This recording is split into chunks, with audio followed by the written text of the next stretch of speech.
Radio, coming to you live from downtown, beautiful downtown Norfolk.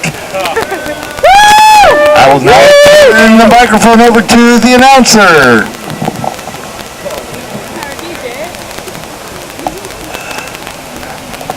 Just because you're paranoid doesn't mean they're not after you. Welcome to Occupy Norfolk Day 16. We're just about to commence General Assembly with the re-going over of the hand signs as we do every time. I have volunteered to facilitate this General Assembly. My name is Rex. Are there any concerns about that? I am Tim, and I will co-facilitate and work the stack. Is that all right? Thank you. Mr. Robert Waters has kindly volunteered, by my suggestion, to keep the minutes for this General Assembly. Are there any concerns with that? Thank you.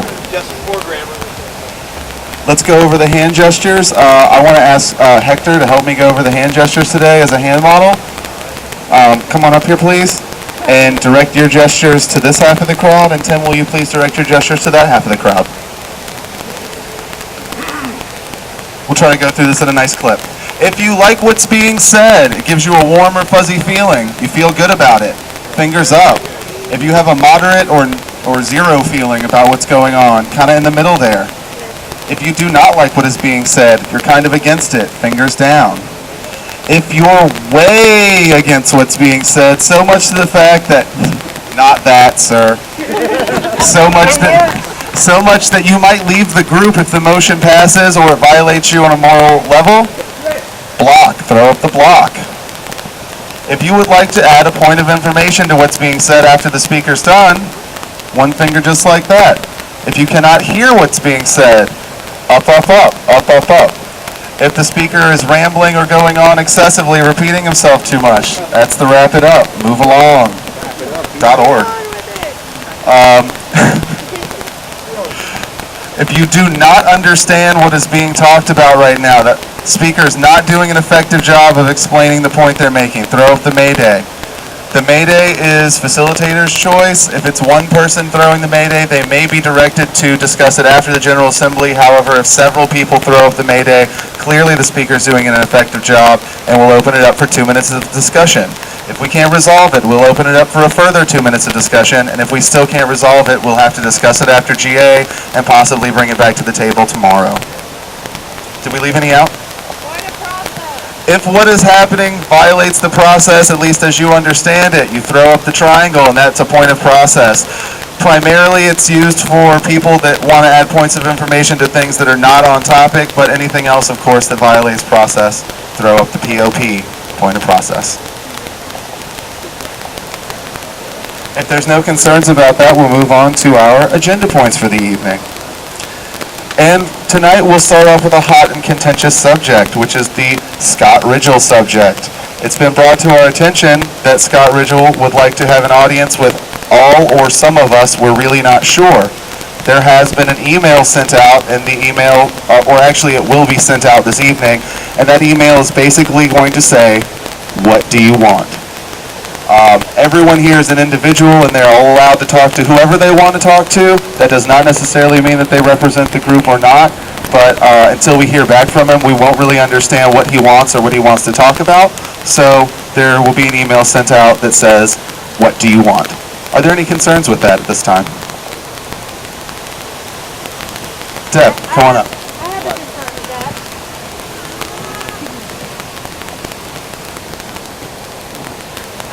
Talking last night, I actually compiled some facts about Scott Ridgel and what he stands for. And I think before we send any emails or compose any kind of contact, just based on the strength of someone that said something in a parking lot, I think we should, either wait to vote or wait till after I present the facts. I'd like to do that if given the opportunity, if people want to hear it. Do you wish to present those facts for a couple of minutes at this time?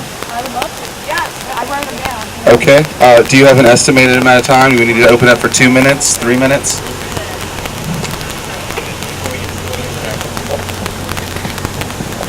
Other concerns?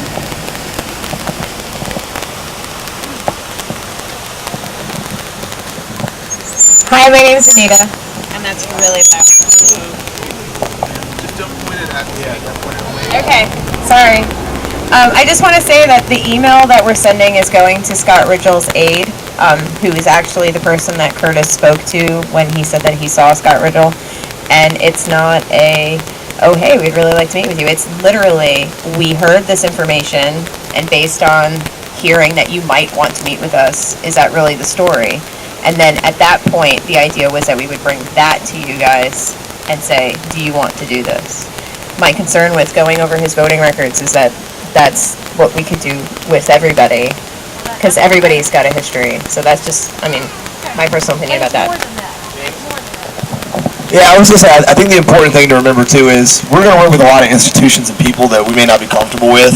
Obviously, many of the media institutions have agendas. There are investigative reporters that have come. We've been approached by numerous political groups. And the important thing to keep in mind is that whatever comes out of it, it should not be an endorsement of Rigel or his policies. It would merely be an attempt for Occupy Norfolk to work with somebody who may not understand what we're about, but may, even if it is a false pretension, and even if he is obviously ideologically opposed to what we are, and it's a long road before we even decide we may meet with him, but it should be understood, none of it would be considered any endorsement of Rigel or his policies. Again, merely an attempt to communicate our desires for change, and even though he may, again, only be falsely interested in that, nonetheless, that's just a possibility being considered. Anyway. How do I make it that not You gotta face that. Aha, face this way. All right, I just wanted to bring up two ideas for people to mull over real quick. The first is that we might want to come up with an official spokesperson who would handle all these types of events, that they can always be on the same page as the group as a whole, and they can always be that flashpoint. The second is if we do wind up talking to Scott Ridgell or anyone from his office, we want to leak it to the media. People, by and large, are a herd mentality. If it looks like the politicians are meeting with us, it makes us look that we're powerful. The politicians are coming to us, they want to talk to us, they want to see what's going on. People will hop on that bandwagon. We have to leak that. We have to make that a PR point, and that'll get more people hopefully down here. I was concerned when I heard this thing last night that, especially when the aide said that Ridgell didn't want to come down here because he didn't want it to appear that we were looking for undue publicity. I think he's looking for undue publicity. I think he's trying to ride our coattail, and I don't like him.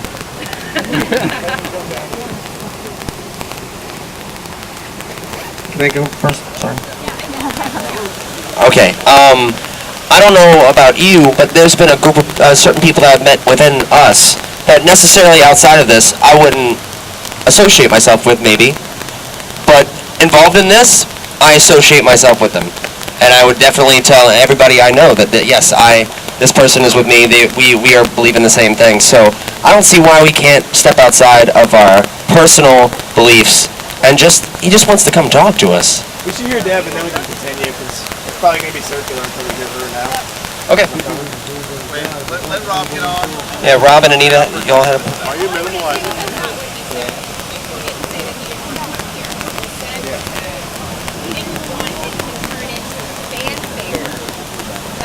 He didn't want it to be publicly known, so there'd be a bunch of newspapers and people here and things. Okay.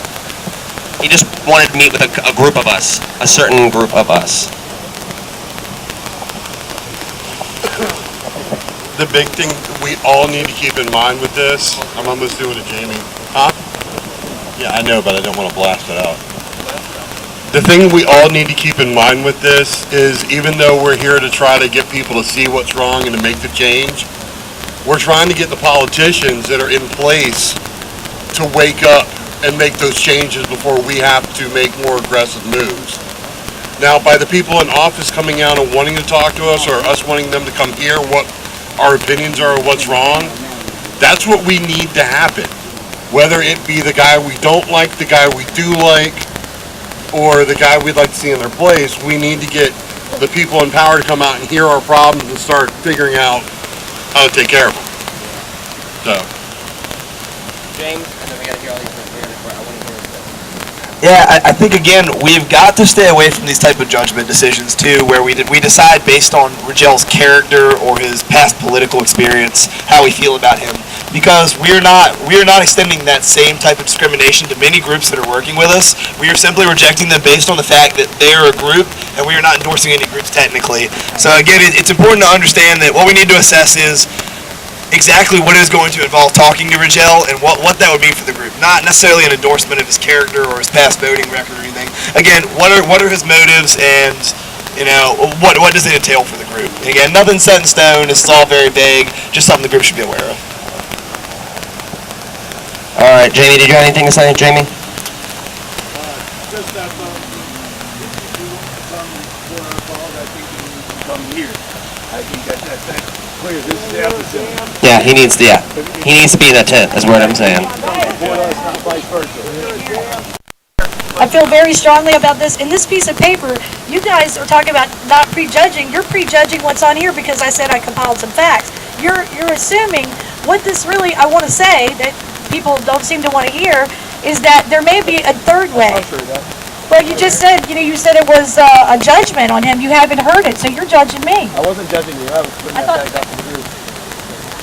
So what I would really like to say is, look, I'm not the kind of person that wants to be in a work group. That's not my style. I'm not much of a marcher. I got a bad back. But I see something here, and I want to present the history of what Scott Rigel has done to some of the people who stood up to speak truth to power. And I would think we would want to hear that. Jimmy brought it up last night. And so I did some research, and I contacted some people to try to get my story, what really happened from the people that it happened to. And I think if you don't want to hear that, you're prejudging me, that I am judging Rigel. And that's not, it's about maybe a different way that we don't have to say yes or no, black or white. I personally hate Scott Rigel. Hold on. It's not about personality, it's about what he did. I know, I understand that. But I think that most folks are kind of aware of that. Okay. It's not what this is about at all. We should hear the facts. Okay, guys, order please. Order please. Let's take a quick temperature check. We do need to get 9/10 consensus to just open this up for 2 minutes for Deb to present her facts on Scott Rigel. Guys, can we hear that? 2 minutes on Scott Rigel and then move on? Excellent. Okay, Deb? Those who know me know my self-appointed mission at Occupy Norfolk has been asking people to join with me in occupying their mind, an idea inspired by my friend, artist Brian Helfrich. This expression has been well received both here and in Virginia Beach. Tonight, I'm speaking to you to ask you to occupy our souls. What I see as the heart and soul of our movement has been the identifying and calling out of those who have used the power and influence they derive from the people to silence those who ask difficult questions. I question whether or not Occupy Norfolk, Virginia, home to so many courageous women and men who gave the ultimate sacrifice for our democracy, rushed to an audience with Representative Rigel, a man who claims creating jobs is a top priority, while conservatives like him slash vital programs and public services, which has resulted in suffering for the people. Consider this truth also. Representative Rigel is a man who has used his personal power and influence to silence one of this city's respected elders, Joe Cook, an honorable man who has been speaking truth to power before most of us were born. A man who was invited to an open house only to discover the people's faith had been broken once again when they were given false instruction on the process to submit their questions for consideration. If Mr. Cook's holy anger at this outrage resulted in a breach of traditional etiquette by breaking in front of the line to stand up for the people, we, the artists, misfits, poets, and dreamers, the rebel in all of us should be the first to understand such actions. Let us consider the evidence. Let us hear from Mr. Cook. Read for ourselves the response he received when he filed a formal complaint with the police. Let us research the history of Rigel's actions towards the people first. This is the question of the hour. We are in danger of falling back in our comfortable patterns. We must trust ourselves to take the time necessary to consider our possibilities together. The famous poet Wendell Berry wrote, "There are, it seems, two muses, the muse of inspiration, which gives us inarticulate visions and desires, and the muse of realization, who returns again and again to say, it is yet more difficult than you thought. This is the muse of form. It may be then that it serves us best when it works in instruction to baffle us and deflect our intended course. It may be that we no longer know what to do. We have time to do our real work. And when we no longer know which way to go, we have begun a real journey. The mind that is not baffled is not employed. If we fail to occupy our... Let me finish, wrap it up. Let us not rush to judgment, but consider the evidence and consider our actions, which may not always respond in an accepted manner or time frame. If we do not occupy our souls as well as our minds, then we are here is in danger of becoming a false protest, reaffirming that our speech has returned to the false dichotomy. Black or white, left or right, yes or no, come or stay. Let us thoughtfully explore new narratives to the questions. Thank you very much. We have you first.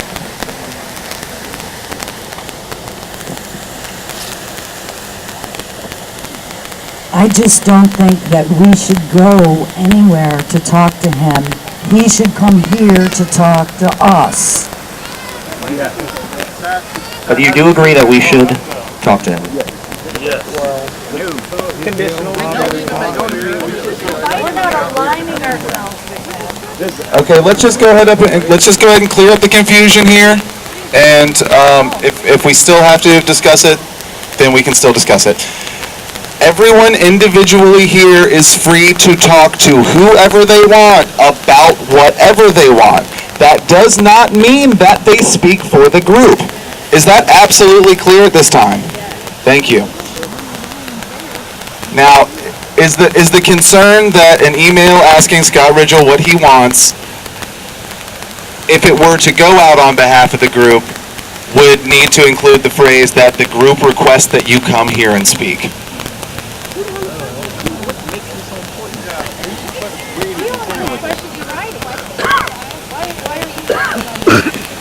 Okay, let's take a temperature check. Do you guys want to keep talking about this subject? It looks like many of you still have points to make on this subject. Can we get everybody's temperature in on this? Come on.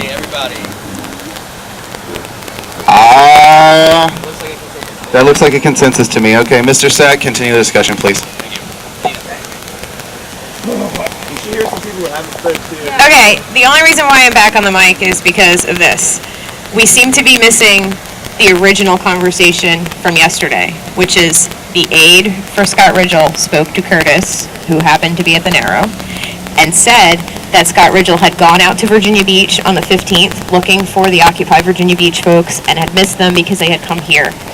And because of that, he was really interested in meeting with the Occupy Norfolk people in Norfolk at Occupy Norfolk, which is what Curtis said last night. So there's no question that Scott Ridgel is asking us to go to him. He's asking for us to allow him to come here. And that is as much as we know, because he wants to hear what we have to say is what was said to us. Now let's work from there, please. No, we need other voices first. We have time.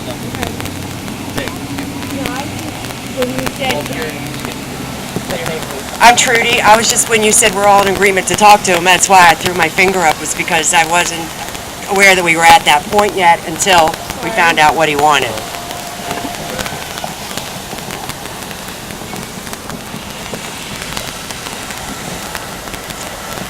I think there are very few people, very few organizations that the occupation movement should not talk to.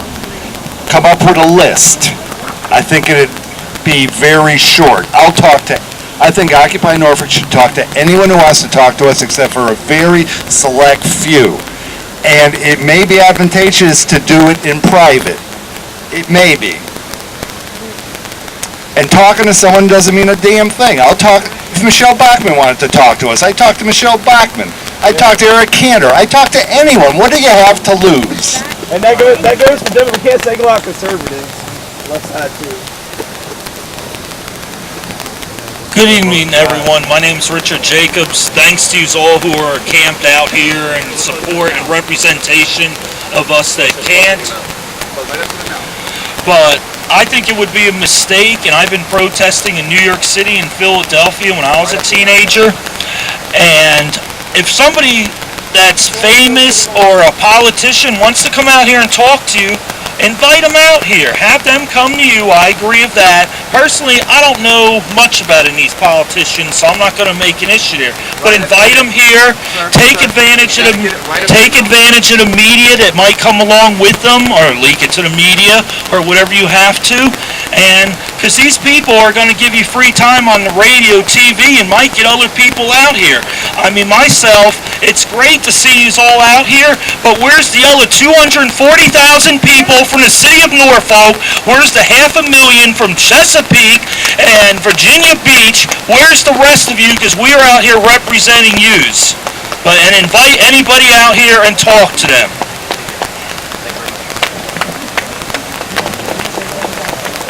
What's going on? My name is Frank. Real quick, change does not happen without dialogue. If you do not talk to somebody, you will not change anything. And being that we're trying to be non-violent, without violence, that's the only alternative. You're not going to get anything done unless you have dialogue. Yes. Seems like everybody agrees. Let's move on. Okay. Temperature check on moving on. That looks like a consensus to me. Okay, quick temperature check. Email going to Scott Ridgell's people should include the group would like you to come here and talk to them. Or not supporting you. Well, it's not a support issue, it's just a conversation. Dialogue. Okay, that brings us to our next agenda point this evening. I have drafted a rough draft mission statement. That rough draft mission statement is now on the Occupy Norfolk website. Everyone here is welcome and highly encouraged to read it, make your edits to it, and post it in the comments section. We're going to take all those concerns, things that you feel like are overemphasized or should be left out or should be added, and we're going to try to compile them, put a new rough draft on, and we'll bring it to the General Assembly for consensus. Quick temperature check. Does everybody feel like we need to have a mission statement? Now that mission statement comment section can be anything from a suggestion, your edit of it, or a completely original mission statement written by you. We will do the best that we can to hear all of those voices, and we absolutely will get a consensus before a mission statement is presented that represents the group. Quick temperature check on that? Feel good about it? Okay, loving it, loving it. That was easy. That was much easier than I thought it was going to be. If we ask for a temperature check, unless you are physically incapable, because if you're here, we want to hear what you got to say. We want to know what you're about. Okay, and we have a point though. Is this on topic with us? Okay. Is the forums the only way to submit a revision, because we might not all have internet access? It's not actually on the forums. It's actually on its own link on the front page of the website. I have it on this machine also. If you would like to, if anybody needs to look at it tonight because you're not going to be able to get on the internet in the near future, I can show it to you on the lovely Elizabeth Crutchfield's laptop, which is currently being used to take the minutes for this very meeting. Or submit your own paper. Sure, or submit something on paper. That would be fine.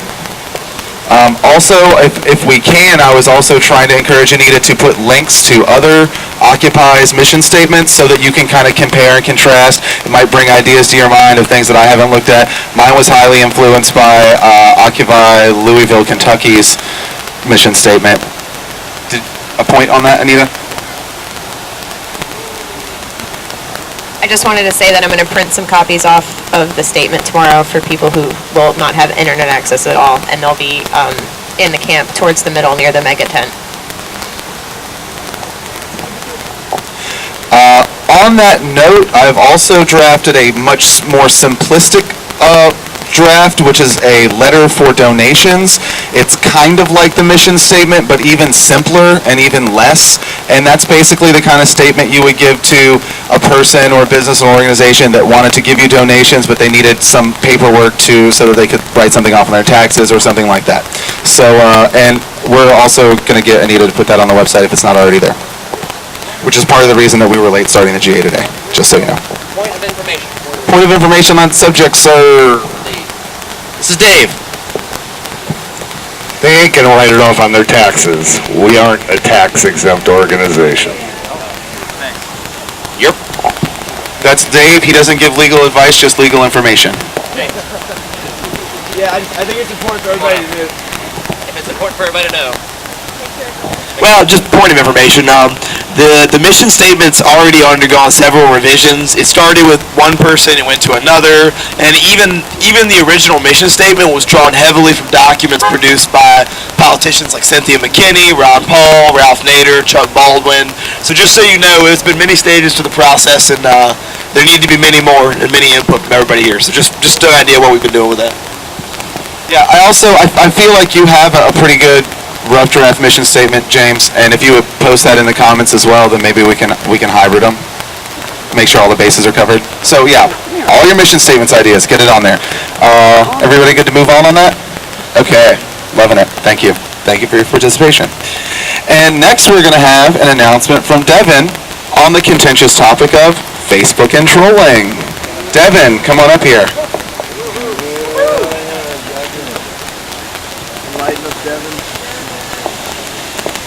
Alright, I'd like to welcome everyone out here. Appreciate you guys coming out. We've been having an issue kind of recently on the Facebook group. For those of you that are involved in it, am I not loud enough? I'm going to shout into the microphone. Alright, so for those of you that have been involved in the Facebook group, you've seen some issues with people on there that are trying to incite us pretty negatively. For example, first I'd like to start off with just the word troll. Like, the definition of a troll is someone who appears to be contributing to a discussion at first, however it is only to incite individuals to argue between each other. These people contribute nothing to our group and only serve to sow the seeds of discord into our land, our group, our organization, and to make us divided between each other. For example, recently we had an issue with an individual named Richard Brins. He lives 4 hours away, had no intentions of joining our cause, but he made us look like fools on our own group. He questioned whether or not he would be able to bring a weapon onto site. I mean, he himself even asked us if us as a free speech kind of aligned organization, if he would be allowed to exercise his Second Amendment rights here. When we explained to him that that's not allowed and that he would be asked to remove the group, he spinned it into saying that we would threaten him with violence if he showed up to the campsite with a gun. Alright, let me catch up here. Now, how and why did he do that? It's because we fed him fuel for his trolling campaign. We continually created conversations with this individual, and he just took all that information and pretty much made us look like fools. But what ended up happening is he took the information and posted it on a large number of social media sites, and I had to chase him down and shoot him down every time. It's not very fun. So this kind of brings us to the question of what do we do to handle this? Well, the answer is easy. We ignore them. And really the question that you have to ask yourself is, what would you rather have people who are completely new to the group, when they go to our Facebook page, what would you rather them see? A group of people working together and collaborating on a group of rules and how we work with each other? Or would you rather them see a bunch of people arguing with each other? Okay. Now, most of you learned about this local movement by actually coming to the group. For myself, when they come there, I would rather them see us as open arms and trying to understand more about the movement instead of just all of us trying to bicker about the semantics of the little things in life when we're missing the big picture, our main goal, as an organization. I mean, how would you feel if you came to the page and just saw people arguing constantly? Alright, so in order to resolve the issue, I would like to present 3 points. The first one would be that we need to completely ignore these people. They're super easy to spot out when they come to the group because they show up out of nowhere. They ask a question that you feel compelled to answer when really it's just a trap. And then 3 or 4 other people join in, and all of a sudden it turns into this one circle of all of us arguing. And really when the media comes to the page, if a media comes to our Facebook page to try and write an article on us, they're going to see us arguing. That's not how we want to present ourselves. Let's see. Alright, now, for those of you who have gone to the website, you'll see that there's a discussion forum at the top. We need to move all of our, I hate to put it this way, but we need to move all of our discussions and debate to that instead of on the Facebook group. The Facebook group should serve for information about us, what we currently need, and what we're currently doing. All of your discussions about, who should you vote for, what does X thing mean, that stuff, move it to the discussion forum. It's there for a reason. You can voice your own opinions, and nobody's going to do anything about it. Let's see. All right. And the third thing, which I know is going to be rather unpopular, however, the thing is, but no one's really given me a better solution, so I'd like to bring it up. This isn't a vote for it, but it's something for you guys to think about. We've done it once before. People asked us to undo it, but I'd like for us to lock down the Facebook group. Make it so that only administrators can post to the site. You can still continue to comment because there's no way to disable that. There's nothing we can do about it. But the thing is that administrators and the information needs to be posted there so they can see everything on there instead of people arguing with each other. All right. And I'd like to we've seen the effects of it. We've been completely divided on so many things, and our primary face to the public is now just a cesspool of people arguing between each other. And I'm done with that, so points of interest.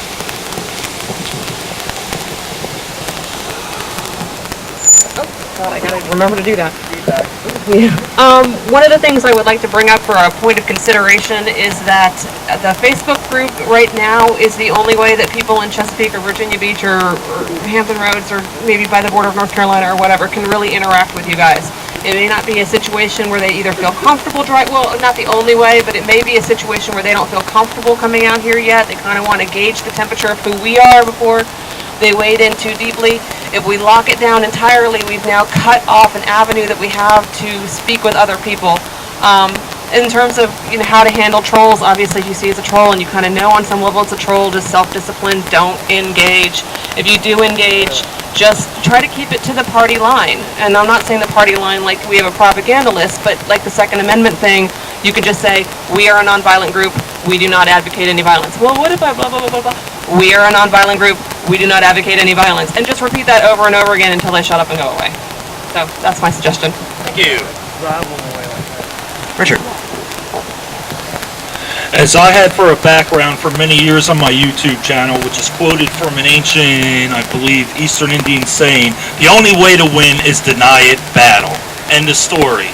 As far as what I do for the trolls, I've got a few thousand views in the videos from last weekend. The 2 negative comments, I pretty much replied, thanks for your input. Continue, hop in your gas-guzzling SUV and carry your butt to Walmart to spend more money on petrochemical items. Have a good day. And that pretty much ends it. Don't argue with them. Don't feed into it. And as far as the bickering that's gone on the Facebook page, personally, I find it disheartening, and that's a bad image to the community and the outside. That has to end. That has to end like days ago. Peace out. Thanks, Richard. James. Facebook page from the very single moment it was created up until 10 minutes ago. The Facebook page could serve some great purposes. Even right now, even people who have positive intentions are posting things. It might be a really specific article about how campaign funds were used for this particular politician. And even those good intentioned things should really be reserved for the blog or the domain name. What we need on the Facebook group is things that immediately connect people who come there. That is our greatest marketing tool to date. Like, not even by a factor of 5 or 10, like a factor of 30. It would be great to post march times, meeting dates, things we need. So it's not an attempt to restrict free speech. You could do that forever and a day, unlimited text on the domain name. It's just an attempt to, and again, we've been getting awful review. I had a handful of people come up to me today and said the Facebook page was just discouraging and they almost didn't come out, and it's hurting us bad, guys. It really is. So just think about that. Thank you, James. Please say your name loudly. My name is Josh, and hi Josh. Yeah, I agree with what you had to say about the trolling, because I almost I felt like I almost didn't come out here. We had none, and we were about to go on a march. That's the important stuff, and that's we have to be able to depend on one another to keep that kind of post at the top of the page and let the arguments go, please. Elizabeth. Something to keep in mind, not even on if you're not arguing, but if somebody posts a picture and everybody likes it and everybody comments on it, that is going to push the announcements down too. Because people see announcements and they're like, oh, I should bring water. They don't usually post, oh, I should bring water in the comments section. So that's one argument I have for locking the Facebook down. Because even if it's not argument oriented, some other like articles or pictures or something are still pushed to the top. All right, can I get a quick temperature check on everybody? Should we move on? Seriously, Facebook for an hour and a half? No? I think that's a consensus. We're gonna get James in here, one last thing. And I sound like a broken record, but this is actually something I put out to the group before too. Everybody here can be a unofficial administrator. All you have to do, when you see a troll, when you see somebody who's like, oh man, I want to bring my rifle to the site this week, just post positive things like, hey, I went down to the site this week, everybody's friendly and great, give them a chance. Like, all you have to do is be a reasonable, decent human being, post good information, don't feed anybody back. Say, hey, you know what, man, obviously you had a bad experience, we love you, come out to the site. Just, everybody around here can do that. And moving on. Alright, I just kind of wanted to make a closing statement. As kind of we are not using those discussion forums enough, how many people here actually have accounts on there? Like, how many actually go to that? By show of hands. Alright, well, I guess your mission for tonight is to go home and make an account and start using that instead. From my point of view, not from the entire group. Start using that to do your discussions, keep the important stuff on the Facebook page. Thank you very much. It's a fantastic website, it really is.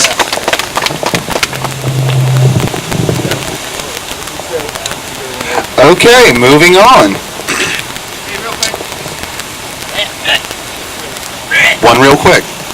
For those of you who don't know, Devin is the guy who made the website, so that's where all that was coming from, the creator of the website. And a beautiful website it is.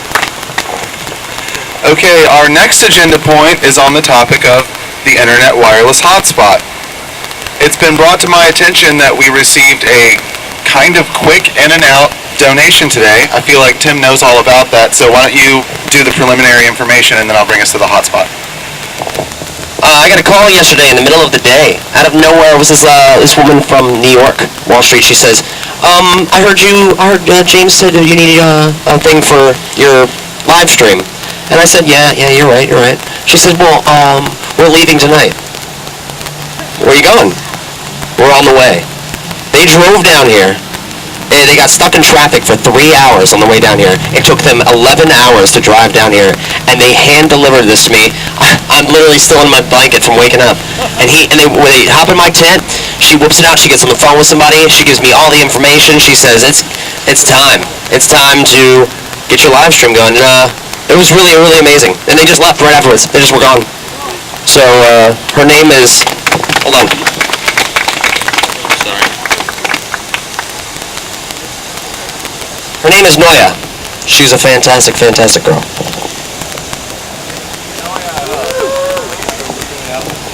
Okay.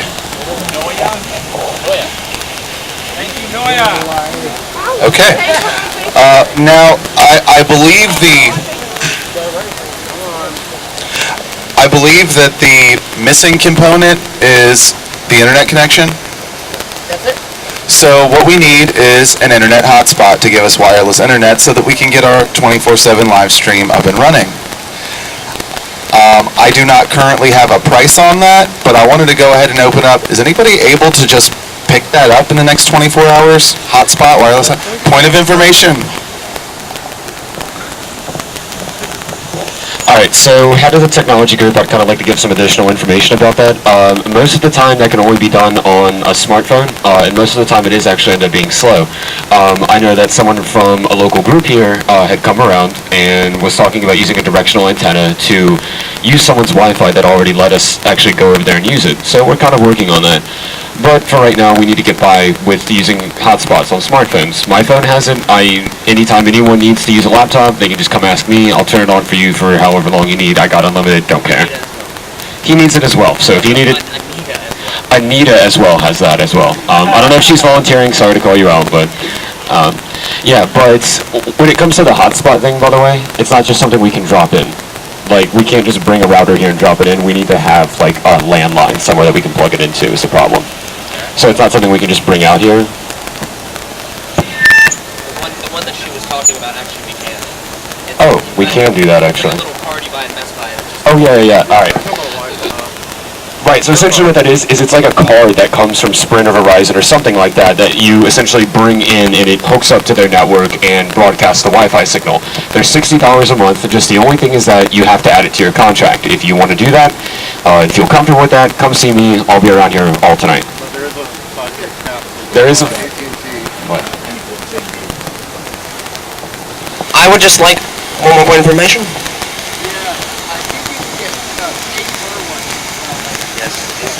You can also get paid, pay per ones, pay as you go type things. Rob?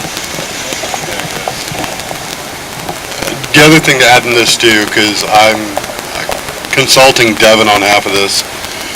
The thing to keep in mind with these Wi-Fi cards is they do have a cap on them. When we hit that cap for most providers, they will cut it off. So if we end up going that route and everybody wants to have access to Wi-Fi here, you need to keep in mind what you're downloading, what you're using, because you may very well cut our stream when we run out of data. Moving on? Yep. All right. Okay, so it seems pretty clear that we need to put our tech heads together. Well, if there's an expenditure involved, we will of course bring it to General Assembly and we'll vote on it. Moving on.